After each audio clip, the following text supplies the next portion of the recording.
Modular kitchen wardrobe, TV units, fall ceiling, color painting, office interiors, full waterproof, flexible budget లో design చేస్తాం. Call living interior. శ్రీమన్మంగళమేఘకైశిని కళాసీమంతముక్తామణే సీమాశూన్యకవిత్వవర్షజనని ప్రస్విన్న కాదంబిని స్వాదుప్రేమరసప్రసారఝరిణి స్వాత్మాశ్రయానందిని వందే త్వాం శశిశేఖర ప్రణయిని వందే త్వాం శశిశేఖర ప్రణయిని త్రయ్యంత సంచారిణి.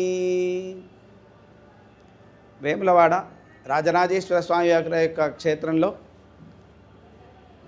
విజయదశమి మరియు శరన్నవరాత్ర మహోత్సవాలను పురస్కరించుకొని ప్రతి సంవత్సరం కూడా ఇక్కడ అమ్మవారు రాజరాజేశ్వరి దేవి ప్రీత్యర్థం ప్రతిపదారభ్య నవమి పర్యంతం నవరాత్ర మహోత్సవాలు చేసి, అలాగే విజయదశమి మహాపర్వకాలంలో విశేషమైనటువంటి అపరాజితాదేవితో ఉన్నటువంటి ఆ అవతారాన్నితో పూజ చేసి సీమోల్లంఘనం చేసి మరియు అస్త్రపూజ శస్త్రపూజ మొదలైన అన్నీ కూడా పూజాది కార్యక్రమాలు చేసుకొని శమీ వృక్షానికి అపరాజితేతి స్వరూపంగా ఆ శమీ పూజ వృక్ష గావించడం ఆనవాయితీ.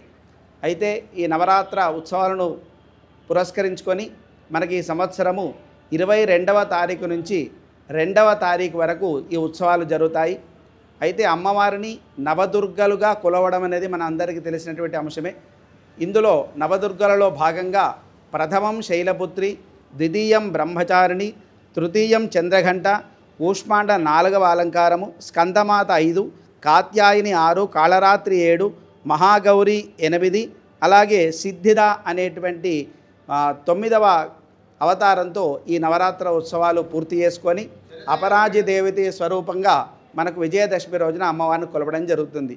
అయితే మనకి ఈ సంవత్సరం ఒకరోజు ఎక్కువ రావడం వల్ల 4వ రోజు అయినటువంటి ఆశ్వీజ శుద్ధ చవితి మనకు 25, 26 2వ రోజు ఉండడం వల్ల మనకు ఆ కూష్మాండ అలంకారాన్ని 2 మార్లు అమ్మవారికి చేస్తాము.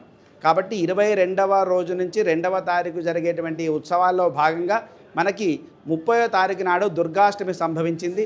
ఆ దుర్గాష్టమి పర్వాన్ని పురస్కరించుకొని స్వామివారి యొక్క ఆలయంలో విశేషమైనటువంటి చండీ యాగ నిర్వహణ చేయడం జరుగుతుంది.